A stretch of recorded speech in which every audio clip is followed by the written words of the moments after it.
One of the hardest parts of applying to medical school, and yes, even after all of the prereqs, the volunteering, the shadowing, the extracurriculars, and even taking the MCAT, is actually, as you can imagine, the application cycle itself. Not only does it take up almost an entire year, there's also a lot to do and a lot to keep track of. And if you're in the middle of trying to finish up undergrad or studying for the MCAT, it's really easy to fall behind. And before you know it, you're chasing down a professor for a last-minute letter of rec, or you're scrambling to finish your personal statement the night before AMCAS opens. So to help you guys out, today I will be laying out the entire application process month by month so you can anticipate and prepare for each step instead of reacting to the deadline as they come. As a disclaimer, this video is going to be specific to the AMCAS application cycle, so the MD and the MD-PhD processes. If you're applying to DO schools or you're using the Texas application portal, that isn't going to be covered in this video. However, especially in the prep phase, it should be pretty similar. I will be referencing specific dates in 2026. If you happen to be watching after 2026, look down in the description box for the official AMCAS calendar, and I'll also try my best to update the video description to match the 2027 and onwards cycle dates. And so without further ado, let's get started. So I think the easiest way to split up the application cycle is into three main phases. The preparation phase, which will last from January to around May. The primary and secondary submissions phase, which will last from around May to around August. And the third phase will be interviews and decisions, which will go from anywhere in late August, early September, to the next year around April. And by the end of this video, you'll know exactly what to expect and what to do in each of these phases if you're applying to medical school this upcoming cycle. So let's start with the preparation phase, which, as I mentioned, starts right now in January and goes until May, which is around when the application portal opens. There are two main things you want to be focusing on in January.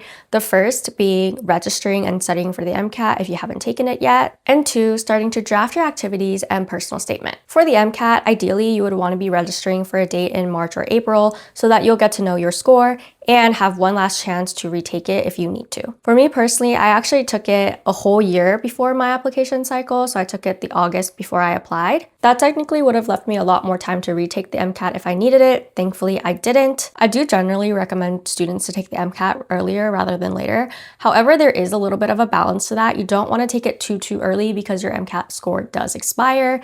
Depends on the school, but usually your MCAT score is valid for 2 to 3 years. So I probably wouldn't take it earlier than a year or a year and a half before you're planning to apply. However, I will also say if this is your first attempt at the MCAT, the latest I would do it is March or April, the application cycle year that you plan on applying, because again, that would give you one chance to retake, which I'll talk about later if you do need to retake it. You'll also want to start thinking about your personal statement and the activities section.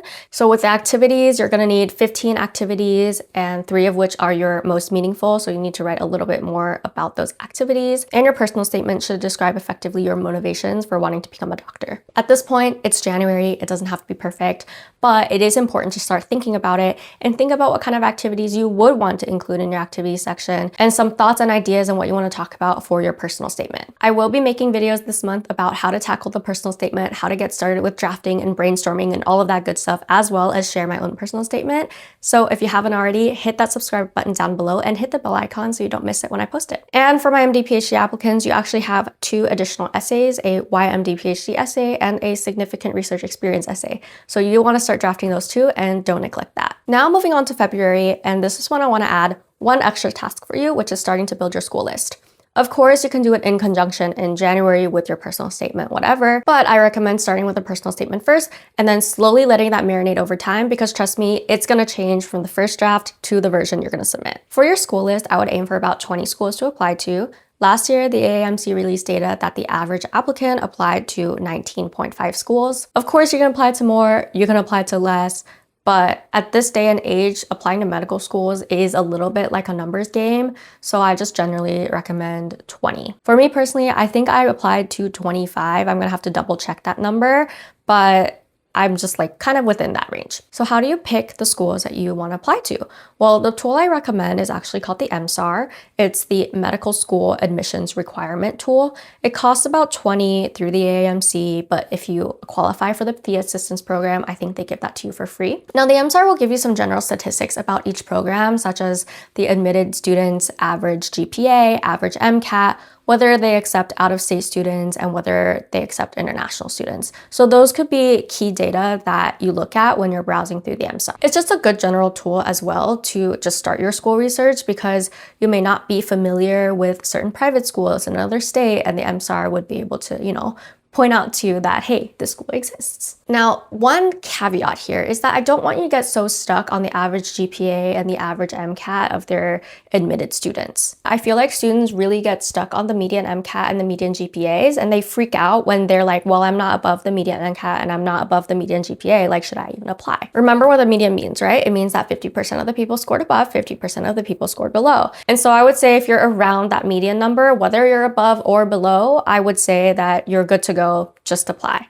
Plus, these days, there's no such thing as a safety school for medical school. So even if you scored above the median MCAT and the median GPA, it doesn't really guarantee an acceptance. Now, I will pay a little bit more attention to the in-state and the out-of-state stats for each school. And the reason I say this is because some schools have what is called an in-state bias. So they prefer to accept students who have established residency already in that state. I'm not 100% sure of what the reasoning for this is, but you'll see this more commonly with state schools. And my rationale is kind of like probably has to do with funding mandates and how the state allocate money for that school.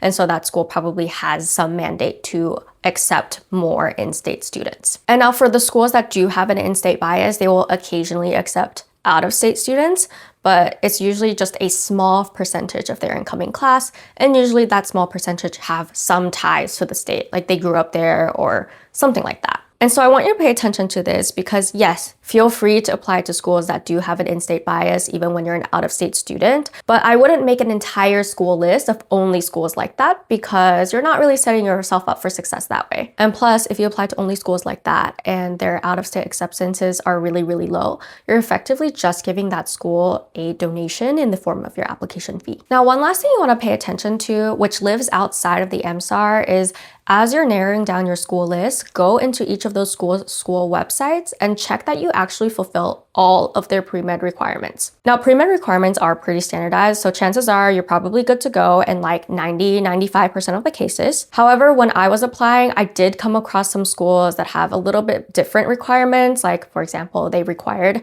a psychology class and they don't take AP credits, or they required a upper level biology class that isn't biochemistry. And so you want to check this not only because you want to make sure you actually fulfill the requirements before you apply so that they actually consider your application, but also if there's some gray area and you're kind of like, I took this class, but I don't know if it'll fulfill that specific requirement for that school, you have time to email the admissions office to ask for clarifications on that specific course requirement because it's still early. It's February. So to recap, this step of checking the pre-med course requirements, just make sure you fulfill all of the things that they're looking for.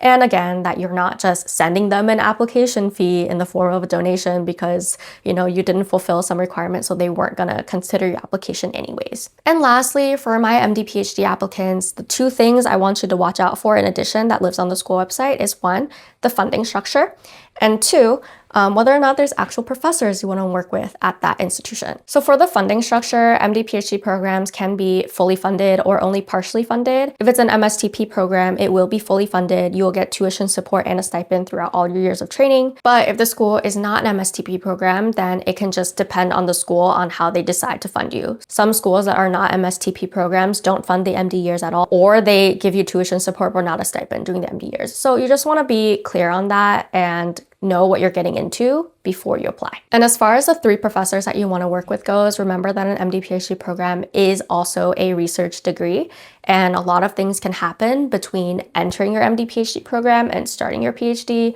So you want to make sure there's people you want to work with, and if something happens with that person's funding or that person isn't taking students by the time you get to your PhD, that there's other people that you're willing to work with. And so that's February, and now let's move on to the rest of spring from March to May. There are 4 main to-dos during this period of time. The first being to take your MCAT, like I said, March or April, if you haven't already. The second would be asking your reference letter writers for letters of rec and asking them to submit it in May. And asking them early in March or April will give them plenty of time to get you the letter And if they're not able to write the letter for whatever reason, you're able to find somebody else that's willing to write the letter. The third to do is continuing to refine your activities and personal statement. At this point, you should have gone through a couple drafts and maybe asked a couple people for their feedback. And the fourth to do is to take the AAMC preview or the Casper if any of the schools on your list requires it. So quickly, what the preview and the Casper is, they're situational judgment tests. These are kind of like standardized exams where they give you a situation, and sometimes it's an ethical dilemma, sometimes it's just like a conflict, and they ask you, what would you do in this situation? The Casper is a free response exam, so they would give you a situation and you type out what you want to do. And the preview is the AAMC version of the situational judgment test, where they give you a bunch of short scenarios, and these are multiple choice questions, but there's like hundreds of them. I wouldn't stress too much about these tests, honestly. The two main things I would do is probably familiarize yourself with the questions and also take a practice test or two. I'll link the book I used to prepare for Casper down below, and I believe the AAMC actually has 2 free preview tests that you can use. And with those 4 to-do items completed, you should be good to head into the application cycle. Starting in May, the AMCAS application portal will open, and this is when you can submit your primary applications. I've talked about this before on my channel, but the medical school application process has 2 parts, the primary application and the secondary application.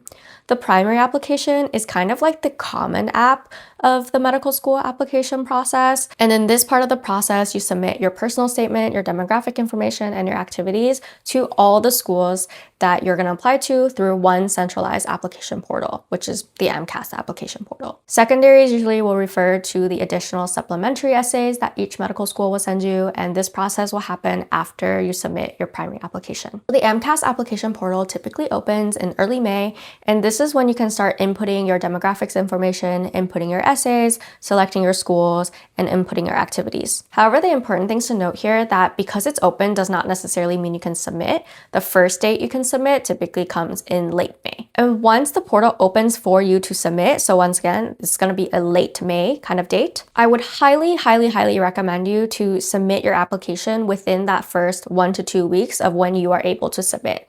So I would try to submit, first week of June, something like that. And the reason I recommend this is because your application will have to go through a verification process where somebody goes in and check that you actually filled everything out, and that can take a couple weeks. And even after you hit that submit button for your primary application, schools don't get your application right away. So like I said, yes, there's a verification process that can take a couple weeks, but there's also something called a transmission date. And this date usually happens in late June. The transmission date is the earliest day that the school is able to see your application. So the earliest day the school will be able to see your application is either the verification day or the transmission day, whichever comes later. So if you submitted it super early and your application got verified, but the transmission date hasn't occurred yet, then the schools will not see your application until the transmission date. Now, if you submit a little bit later and then your application gets verified after the transmission date, then the school will immediately get your application on verification day. And why does early submission matter? I've talked about this a little bit before in the past when I reacted to an application review, but basically it comes down to the fact that medical school admissions is rolling. Schools will send out their secondary essays and sometimes even interview invites based on the order at which they receive the application. So if your application isn't verified until much later in the cycle, the school is not going to be able to see your application. If they don't see your application, they're not sending you a secondary essay. And most schools don't review applications until they get your secondary essays back. And if you submit really late, maybe by the time they get your application, they've already given out all the interview invites that they have. And so I hope that kind of illustrates to you why it's important to submit early, but of course you want to balance this timing with your own readiness. If you took your MCAT in March or April, this is probably when you'll be getting your score back. Now, if you're not happy with your score, you can probably do one last retake in around June. And if you feel well prepared to do that and you want to sit for the MCAT in June, then what I would do is something called the throwaway school method. And so what you want to do is you want to fill out your primary application, put in your activities, your demographics, your essays, and then when you get to selecting the schools that you want to apply to, just pick one school that you don't mind seeing everything no matter what. And so what this does is, one, it will allow you to submit early still and get into that line to get verified, since that tends to be the bottleneck. So if your MCAT score comes back and you're like, this is great, I'm going to apply, just add more schools, and then your application will be transmitted to those schools and you don't have to wait for verification because it's already done as you're taking the MCAT. On the other hand, if you get your MCAT score back after your retake and you're like, I'm going to retake this, which means that I I would have to wait until next cycle to apply, you didn't waste all that money applying to 20 schools. You only applied to the one throwaway school. All right, so you've submitted your primaries. It's now in line for verification. Transmission date is still far away. Now what? What I would recommend you to do is honestly to take a couple days off, decompress a little bit, pat yourself on the back. It's a great achievement to submit your primary application. But after those couple days break, start pre-writing your secondaries, because I think the secondaries is the worst part for the application cycle, at least for me. So as I said earlier, secondaries are supplemental essays that each medical school will send to you. Typically, each school can send you anywhere from like 1 essay to like 5 essays. I think the average is like 3 or 4. And as you can imagine, it does add up. If you're applying to 20 schools, that can be like 100 essays. And if you're applying to more, there's more essays. The good news, however, is that one, a lot of these prompts can be found online. So you can start preparing for it even if you haven't received the actual secondary essays yet. And the second piece of good news is that a lot of these essays are thematically similar. And so what I would recommend as you're waiting for your application to be verified is to write 500-word essays for each of the common thematic prompts. Those are going to be leadership, challenge, diversity, and then a why us essay, which you would have to cater to each school that you're applying to. But this is where the online secondary databases come in, because you can figure out who in the past has asked for a why us essay and you can start writing those. And once you finish writing the essays for the common prompts, I would go online and look at what schools have asked for in the past as well as far as secondaries go, and just start writing them one by one. I highly recommend doing this even if you're still waiting on verification, because once transmission day comes, secondaries will pile up in your inbox fast.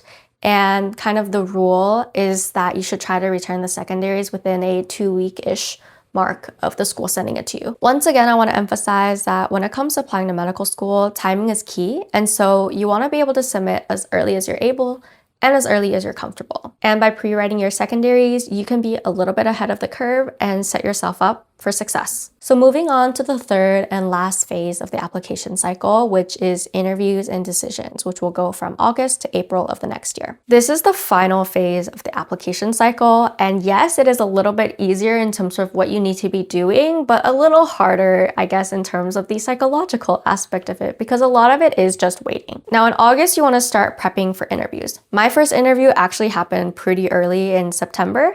Generally, what I would recommend for interview prep is to get a friend, get a mentor, and just do a mock interview with them. I know some advice is out there that you can just film yourself answering interview questions, but in my opinion, that is fine. You can use that as practice, but it does not replace the experience of doing a mock interview. And I just think mock interviews are so beneficial. On my channel, I've also previously made 2 videos on how to tackle interviews, one geared more towards the MD process, one geared more towards the MD-PhD process. And so I'll link that down for you in the description box. If it's radio silence after you submitted your application, as in you haven't heard anything and you haven't gotten an interview, I wouldn't panic until around after Thanksgiving. If it's after Thanksgiving and you still haven't heard anything, that may mean that a reapplication is likely for you. However, there also has been stories of people getting interviews in January or February and converted into an acceptance. So if it's after Thanksgiving and you haven't heard anything,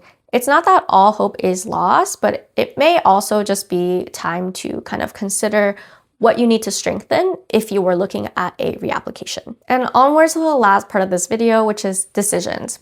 Some schools release decisions as well on a rolling basis. What that means is they'll interview candidates and then they will release acceptances after the interview. And if they do rolling admissions, the earliest you can probably get an acceptance is mid-October, which is what happened to me. And so I was really lucky in the sense that I didn't have to do the anxious waiting at all, because I knew by mid-October that no matter what, I had a place to go. On the other hand, there's some schools who wait until February to release decisions all at once, which is the institution I attend now. And so even though I interviewed with them in November, I didn't hear anything back until February. So you could be really lucky and get a decision really early, or you could be waiting for a couple months. Either way, some of the important dates that you want to keep in mind once you start getting decisions are the plan to enroll and commit to enroll dates. The plan to enroll date is sometime in mid-February, and what that means is that there'll be an option in your AMCAS portal to select a school that you're planning to enroll in.